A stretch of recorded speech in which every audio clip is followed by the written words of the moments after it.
Now we can take what we know so far about frames, keyframes, and frame spans and use that to create some crude animation right here in the timeline. What we're going to do is generally referred to in the animation industry as stop motion animation. And actually, this is a technique used in a lot of popular movies. If you've ever seen Wallace and Gromit, or possibly some of the old American Christmas series, you've already seen some pretty good examples of this type of animation. Basically, if I'm looking at having my camera do some kind of a motion, let's say fly across to the right-hand side of the screen, I'll need keyframes in order to make those changes. I can go up to my camera layer and simply go to frame 2 and add a keyframe with F6. I'll press F6 and I have a duplicate of the first keyframe. We can make any change we want by simply moving that. And if we want it to continue moving, we can just rinse and repeat, or perform the same operation over again. I'll go to frame 3, press F6. Now we're getting a duplicate of the keyframe in frame 2. I'll move that and make a small change. And we can just do it a couple more times.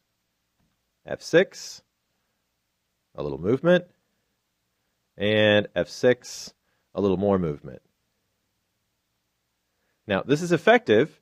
If we scrub our playhead across those frames, we can see the movement we've created. We can even use an interesting technique to see that motion without moving the playhead, and that's called onion skin. Onion skin actually refers to the way animations were drawn in the old days on transparent paper. We can access those tools right here at the bottom of our timeline. And if I turn onion skin on, I can actually extend this span up here, which indicates the frames that I can view on my stage. And in a dimmed view, we can see that motion.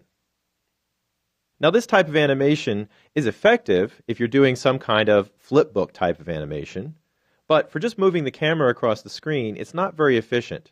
For one, we had to manually create all the movements. So we're in charge of whether the movements actually look smooth or not when they're played back at full speed. The second problem with this type of animation is it's very difficult to edit because we've got a lot of different elements in here. For instance, if we wanted to have our camera grow as it was moving along the screen, we would simply have to make that change. But now that we've got a whole bunch of keyframes already created, it's very difficult to go back and modify those. I could take this last keyframe, use my free transform tool, and I'll just scale it up a bit. But I'd actually have to go back to each one of these individual keyframes in order to replicate another small scale movement along with the X position movement that we created originally. Another thing that can be either good or bad for this type of animation is these individual keyframes don't necessarily have to have the same artwork on them. When you press F6, it automatically copies the last artwork forward, and that's really convenient if you're just making a small change to it. But let me turn off onion skinning here for a second. I'll just click that back off. And let me go back to one of the keyframes in the middle of the timeline. We've already seen if I have a keyframe selected and I just press the delete key, I won't delete the keyframe, I'll delete what's inside of the keyframe. So I could just remove the camera out of the timeline. Now that creates a little funny animation because my camera is moving along here and bounces into a different position. I could even go back to this keyframe and let's say go into the library and just drag something else out to occupy that keyframe. I'll just grab our photo. Now that's been dragged right into the middle of this timeline. So if I scrub this animation, I actually start with moving camera and we get a big photo, back to camera again, and onward.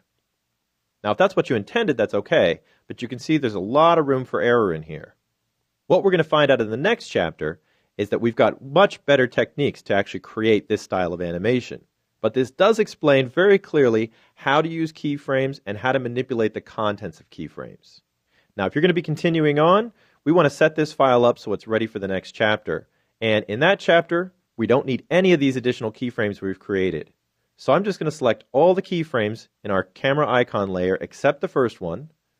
I'll click on the keyframe in frame 2, and I'll shift-click on the keyframe in frame 5. And I'm going to use my right-click technique. We'll right-click and choose Clear Keyframe, and that'll get rid of all the keyframes we just created. Now, of course, if you're going to be continuing on with your own files, make sure you save these changes so we're ready for the next chapter.